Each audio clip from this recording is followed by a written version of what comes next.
Hello everybody and welcome back to the Asian Athletic, and we are back with yet another Asian Champions League Elite review. I'm not going to babble on about how we do these videos, you already know what's up. Let's get straight into the first game of the East Group. Melbourne City 2, Johor 0. Going into this game, I didn't really know what to expect. Johor obviously have been really good in the Champions League. In the domestic league, they've been doing even better. But they haven't really been put fully to the test yet in the Champions League. Obviously, they played Machida Zelvia earlier on in the season and they got a draw there. But I don't think Machida Zelvia are the biggest, strongest team in the East Group. So I was really curious to see how they would perform against the resurgent Melbourne City. Now that, in my opinion, is a test. Now, I praised Melbourne City a lot last time, but despite how well they played, it doesn't erase the fact that this matchup is effectively a team full of incredibly inexperienced youngsters coming up against serial winners in Malaysia. Melbourne City fans, I'm sure, even they were shocked when they took the lead. Caputo got a free header, the defending was shocking. What is Antoni Zubiaurre doing? Looks like he wanted to catch the ball in the air but misjudged the flight of the ball because he'd already committed himself to the jump earlier. He just sort of flapped in the air and then collided with his defenders. I was really impressed by Harrison Shillington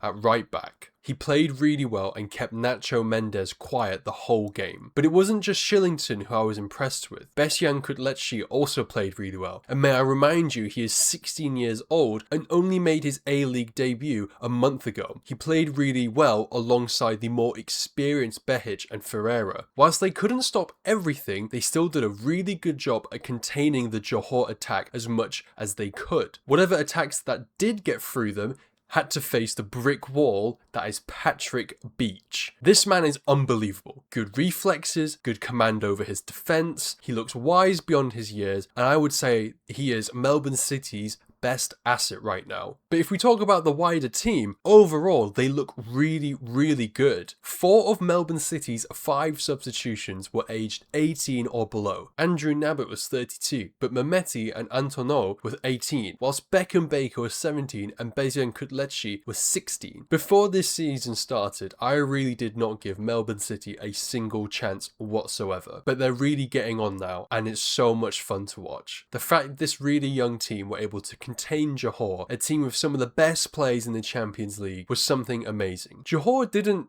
play terribly this game necessarily, but there were certain moments in the game that just sort of made you think that it wasn't to be. For example, the gyro miss. When you watch something like that, you just sort of get this feeling where, you know, it's not to be their day. And you know what? It wasn't. It never was going to be their day because that day belonged to one man, and that was Patrick Beach.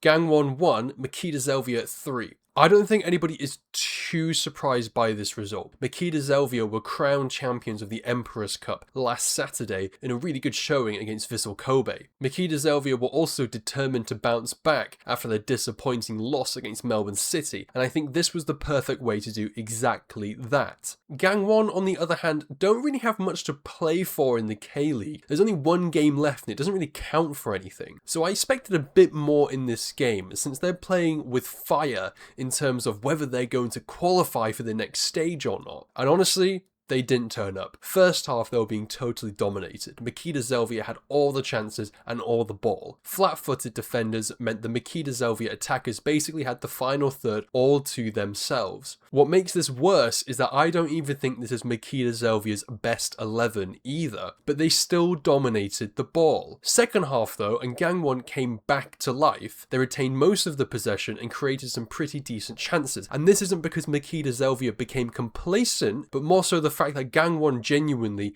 turned up their game. Ultimately, they couldn't make the most of it, and they lost to the better team. It was a fair result. It's not a terrible showing from Gangwon, but it's not the best, and it's something that they should be really worried about when it comes to the games that remain. Shanghai Port 1, Seoul 3. It's the Jesse Lingard show. Lingardinho is here. This young English prodigy, honestly, I can see it. He can go really far. I can see him in the Premier League playing for Nottingham Forest or West Ham, even Man United. I can see him going to the World Cup. Honestly, how a European team hasn't snatched this guy up yet, I'll never know. Shanghai Port continued to be disappointing. In fairness to them, their games in the Champions League so far have been brutal. First, they had Vissel Kobe, which they lost 3-0. Then they had Sanfrecce Hiroshima, which they drew 1-1. Then they had Machida Zelvia, which they lost 2-0. Last time out, they had Buriram United, where they also lost 2-0. That is a brutal run of games, and I'm not too surprised that they only picked up 1 point from it. That being said, they probably should have done better against Buriram United, and then this game against Seoul should have been where they picked up their first win. Because now, when you look at their next 3 games, where will they pick up points? Next, they have to go to Johor away, which I'm doubtful they will win against. Then Gangwon and Ulsan HD are their final 2 games. Problem is that by that point, it may be too late to qualify for the knockout stages, especially that last game against Ulsan HD. That will probably be a game with no stakes. If Shanghai Port wanted to keep their campaign alive, they had to get a result here,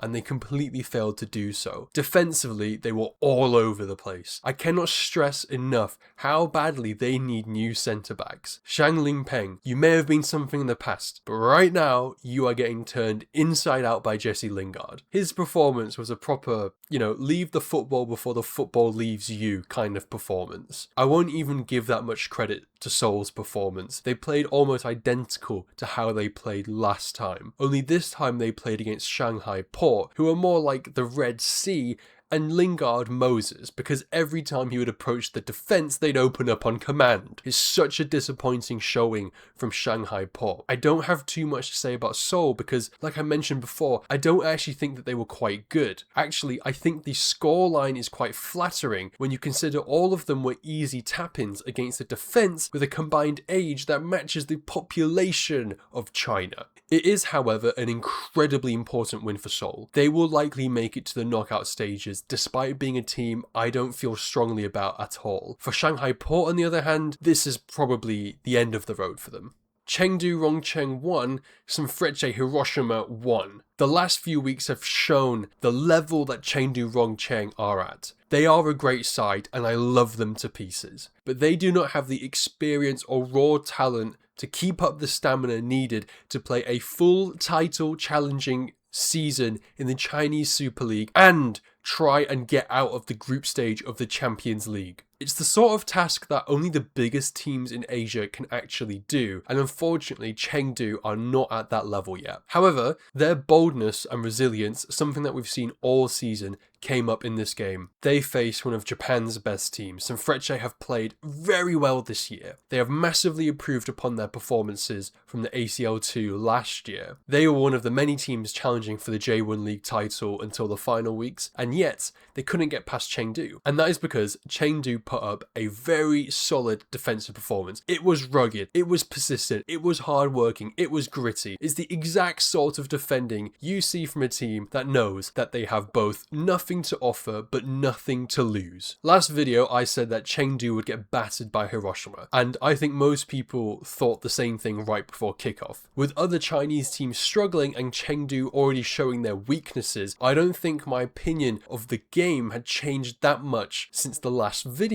But then the game happened and Chengdu proved me completely wrong. I think they also knew that they'd get completely battered. They also probably predicted that exact same result, which explains their no-nonsense style defending in this game. This will still feel like a loss, no doubt, but a point here could be massive. They no longer have to worry about fighting for the Chinese Super League title anymore. That is over. And therefore, they don't have to stretch out their already limited resources. They have Vissel Kobe next round before the break. A point here has seriously rescued them. And when you look at the way other teams around them are stumbling, who is to say that they can't nip a point or two in the next few games? Vissel Kobe have nothing to play for. They're basically through. The J1 League is effectively over, and it's not like they have a perfect record to maintain in the Champions League anymore anyway. Meanwhile, the other two Chinese teams are at the bottom of the group, whilst Gangwon is too busy being your average K-League team. That Felipe penalty, little moments like that, is all it takes for Chengdu to get a scrappy win somewhere. I want to be as positive as possible with Chengdu because at least one Chinese team is getting it right. Ulsan HD 0, Buriram United 0. Honestly, Ulsan HD, you make me tickle every time I talk about you. Before I go on and spiel about Ulsan being funny or whatever, I do want to talk about Buriram first. We are currently just over a month into Mark Jackson's tenure at Buriram United. And yes, by the way, this is the same Mark Jackson who was at MK Dons. It's been pretty good. Obviously, he lost his first game against Melbourne City, but firstly, that was his first game. And secondly, this is the same Melbourne City that is feeding their children performance-enhancing drugs. Plus, they obviously have an Inazuma 11 style script for each game they play, because it's miracle after miracle for these guys. Like, you cannot write the script for Melbourne City right now. But aside from that, it's been smooth sailing. He's got them dominant in the league. They're very clinical in front of goal. They did pick up their first loss in the league, which was against Chonburi, which was just a bit weird, but whatever. This is the first game where I'm thinking though, Mark, you've got to do better. And yes, I am on a first name basis with Mark Jackson, because in truth, Buriram were just kind of rubbish. Ulsan had the better chances, mainly because Buriram had none. Genuinely don't know what else to say about this game, to be honest. When we look at the wider picture for these two, for Ulsan, it's a fantastic result. Should they have won?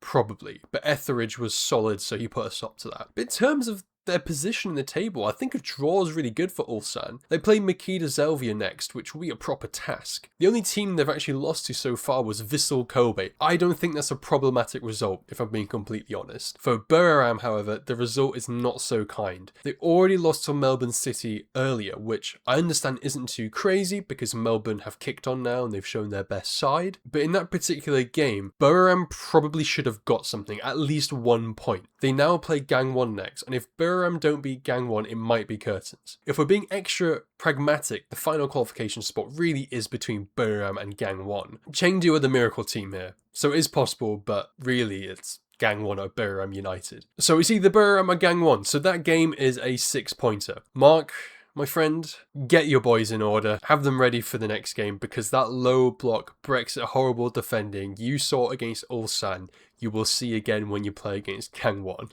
Shanghai Shenhua 0, Vissel Kobe 2. Look, if I had just missed out on the league title by 2 points on the final day, I would also turn up for my Champions League game like that as well. Although if my opponents were Dalian Yingbao, I would probably put 100 past them. Because how on earth do you not equalise the Shanghai port, Dalian Yingbao? You have things to answer. Anyway, back to the Champions League. Same problem as before for Shanghai Shenhua. Lack of possession means that their best players, i.e. literally just their attackers, are not involved in the game whatsoever. They're an awful team out of possession. They can't defend set pieces. The formation is all over the place. They're not good at recovering the ball. They're not good at getting back into position after turnover. Shanghai Shenhua's penalty was a little bit funny. Louise really looking for that foul. Felt a little bit cartoonish. I don't think there was much else Shanghai Shenhua could have done to prepare for this game differently though. Their current setup is what gets them results. It's the most balanced way to get the most out of their players. Basically, they just don't have a squad capable of going toe-to-toe with Vissel Kobe. It's too predictable. Vissel Kobe figured it out way before kickoff. Maybe Louise scores that penalty and we reflect on the game differently. But for me, it was a decent showing, but just not enough, I'm afraid. And now we go to the West Group, starting off with Nasaf 0, Tractor 1. It is very simply a difference in skill. Reggie Lushkai scored a great first-time curling shot to put Tractor into the league. This might actually be Nasaf's best performance in Champions League so far. Of course, it's the same old story. They're not good enough to compete in this tournament. Blah blah, I'm not going to repeat that. But I've always said that they play some good football. And this game, I actually think they played at their best. It was actually a fairly even game. The game was a bit cagey in the first half, but it wasn't without its chances. This obviously includes Lushkai's first goal. The second half is where the game really opened up and we had chances on both ends. Tractor looked the better side except for a slip up when Tibor Halilovic gave the ball away. Honestly, what on earth was he doing? Really daft from Halilovic there, but Nasaf capitalised on the mistake though, and in just 2 very deft and precise passes gets a shot off, which only missed because of what honestly must have been God's divine intervention. I can't explain how that missed. Very unlucky there. Tractor were also unlucky. Nemetov had a great game once again, and if it wasn't for his presence in goal, it would have been more than 1-0. Second half, and Nasaf were desperate to get back into the game. They had thrown every single man forwards, and for the most part, it worked. It generated more chances and things looked good. The problem is that it left plenty of space which Tractor exploited. Ultimately, they couldn't utilise this to its full effect though. Tractor's attackers are just so terrible in front of goal, it doesn't matter. Come the full-time whistle though, Tractor got the win. There was too much turnover for Nasaf. They couldn't building momentum, they weren't clinical enough in front of goal, and the time just sped past them essentially. Tractor did what they do best in the Champions League, get the points, and that's all that matter. Perhaps if Lushkai didn't score early on, it could have been 1-0 to Nasaf or 2-0 to Nasaf. Nasaf may have actually punished Tractor for missing all those chances. Perhaps maybe they would have drawn, or perhaps Nasaf just aren't good enough. It's a shame to bully them down again, but that's just the story of Nasaf this season, isn't it? Al-Duhail 4, Al-Ittihad 2. It's falling to pieces. It's falling to pieces for both teams, but in different ways. Let's start with the obvious. Al-Ittihad. So do you remember before I said that Al-Ittihad were back and I was glazing Diaby and everything and it was amazing and it's like, oh cool, they're finally kicking on. Yeah, never mind, they were absolutely terrible. The scoreline says 4-2, but really it's 4-0. Those Benzema goals don't count. Fabinho was absolutely terrible. He was shocking. He might have been the worst player this week. Remember the version of Fabinho in his final year at Liverpool? The one that looked totally unable to keep up with the pace of the Premier League. He looks like that version of Fabinho right now. Another player I thought was poor was Rajkovic. He's generally been pretty poor this season, but this performance takes the cake. At fault for nearly every goal. Poor goalkeeping that was not helped by his awful defence, an awful defence that was not helped by a sluggish and lazy looking midfield. The entirety of Al-Ittihad's midfield and defence was able to be bypassed by a single through ball from Verratti or Beauregard. Look, against Sharjah, I gave him the benefit of the doubt, saying that because Conceição is new, the players have been able to play their own game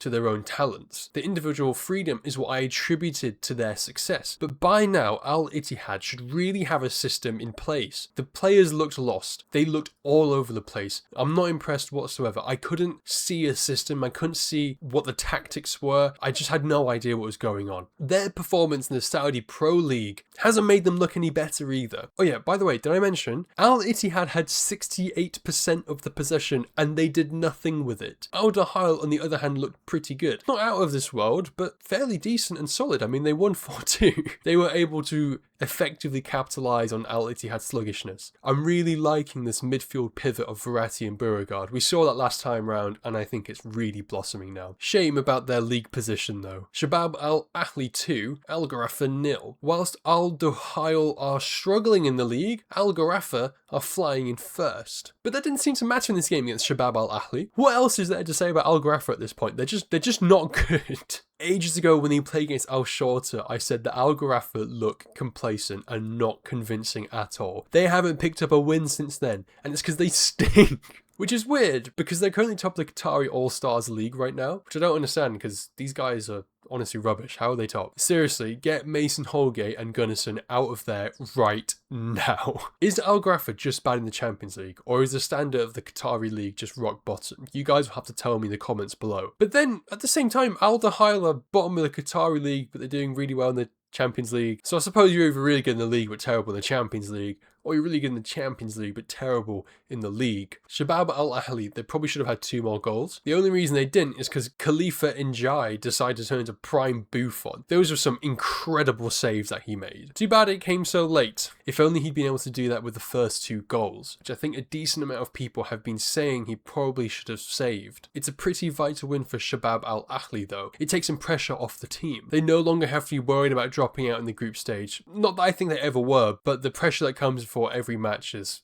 basically gone. Because the West Group is so competitive, this win will help give them some breathing space, especially now that Al-Ittihad have slipped up and Al-Sadd have still yet to win a game. Al-Ahli 0, Sharjah 1. Al-Ahli pick up their first loss of the Champions League campaign. Actually, it is their first loss in all competitions since September, where they lost to Pyramids FC in the FIFA Intercontinental Cup. Yes, your favourite tournament, which I'm sure you totally didn't know about. But if you don't know that cup, because obviously I don't think many people know about it or care, then this is their first loss since May. I don't think many people thought that their first loss would come at the hands of Sharjah, but all good things must come to an end one way or another. I'd say Al-Ahli looked a little bit flat overall. They just didn't quite look like themselves. They were always in control of the game, but they never looked like they could do anything with the possession. They didn't look particularly dangerous. They subbed about half their team off in the 64th minute. I assume this was done to keep them fit for their game against Al-Qadsia in the King's Cup, because the players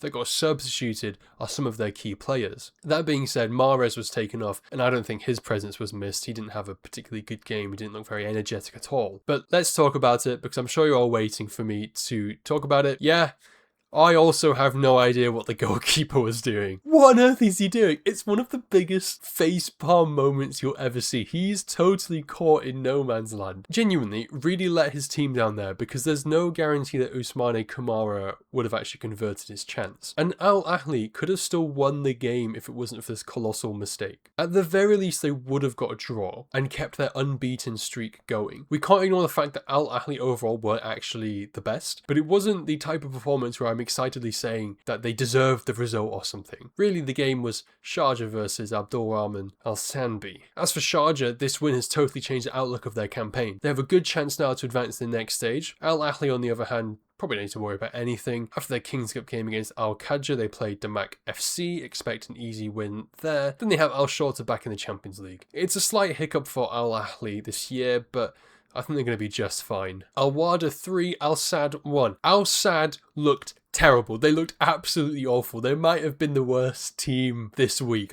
Maybe I've already said that already, but they didn't look good whatsoever. I don't really know what Roberto Mancini is doing here. Like, what is he doing as this manager? He's perfectly qualified to do this. I just mean more about the tactics, because I didn't see any. I didn't see a system. I didn't see players being squeezed to get the best out of them. I see a sluggish set of players who are attempting to play possession-based football, but without the skill or know-how to actually execute it. The main problem in Al-Sad is their defence. Aside from, the obvious, they didn't look like they had a clue in possession. Look, the slip from Prim is unfortunate, but you have to be asking yourself how that scenario happened in the first place, regardless of the slip. Ahmed Suhail, he's not looking where he's passing. He's not looking around him to see what options he has. Nobody's telling him he is under pressure. There is zero communication. And we saw this over and over again this game. They're crying out for a defender who's comfortable with the ball at their feet under pressure and can ping a good, accurate pass and just move the ball on. But Al-Sad simply do not have a player with that profile. So what ends up happening is the defender receives the ball from the goalkeeper, takes a few touches. The midfield, they're completely static. They're not moving. And the ball ends up being booted long for the opposition keeper to collect for a goal kick. You don't get the most out of your attackers. That's Al-Sad's best asset here. They've got Akram Afif. They've got, all these players are some of the best in Asia right now. The midfield, they don't take part in the game whatsoever. All they do is run up and down and win themselves. And the defenders, they just get abused. It's a system problem, not a player one. Really, it should have been around 5-1. 3-1 is a very flattering scoreline for Al-Sad. I don't think the team on paper is terrible whatsoever. I actually think it's quite a decent squad. I don't think Barsham is great, but he actually had a decent game. There's a good shot stopper there somewhere. Because I think it's a decent squad, I really thought that they'd easily make the next round. But Mancini is turning a very simple task into something very complicated, and I do not like that whatsoever. On the other hand, Al-Wahda played very nicely. They still haven't lost a game of football since January, which is mental. They're only 2 points off top, both in the Domestic League and the Champions League. I think the only thing we can debate about here is who had the better performance, Dusan Tadic or Jesse Lingard. Al-Hilal 4, Al-Shorta 0. Not a ton to say here, to be honest. Al-Hilal rotated the side a bit after they picked up some injuries, and even then, arguably they deliberately didn't play their best team. This was not a fun watch. The gap between some of these Arab countries is honestly diabolical. I suppose this is the equivalent of Manchester City versus Malmo or something, so I guess it's not despicable or something, but I just think it's problematic here because there's only 12 teams in the group. Imagine if there were only 12 teams in the Champions League. It would just be pure misery for the European equivalent of Al-Shorta. It would be horrible for Malmo, basically. I don't think Ahmed Yaya's red card was necessary. It was totally avoidable. Really silly foul from him. It wouldn't have made a difference, of course, but I mean, I've got nothing to talk about, so there you go. Everyone is going crazy about that João Cancelo run. I don't actually think it was that good. I mean, no, it is crazy and it is a good goal, but the Hernandez run against Nasaf, now that is a solo goal. And it was also in a much more entertaining game of football too. And with that, Al-Shorta, they're down the trapdoor. I'm really sorry, guys. But at least they can focus on the league now, and I think they really need to. So that was this week's Asian Champions League Elite review. What did you think of my assessment? Was I too harsh on some teams? Was I too nice to other teams? Let me know your thoughts down in the comments. And I'd like to say thank you so much for 900 subscribers. Again, I cannot believe how fast this channel has grown. It would not have been possible without you guys. I'm always encouraging you guys to comment down below what you think about the video and your thoughts about Asian football in general, because that is exactly what I am striving to create. I am trying to create a English language platform that involves you guys, Asian football fans, to come together and talk about this underrepresented part of football. So like I said, make sure you comment if you're interested in the video, subscribe, check out our community post for some interesting news updates and some fun polls to mess around with, and as always, thank you and see you later.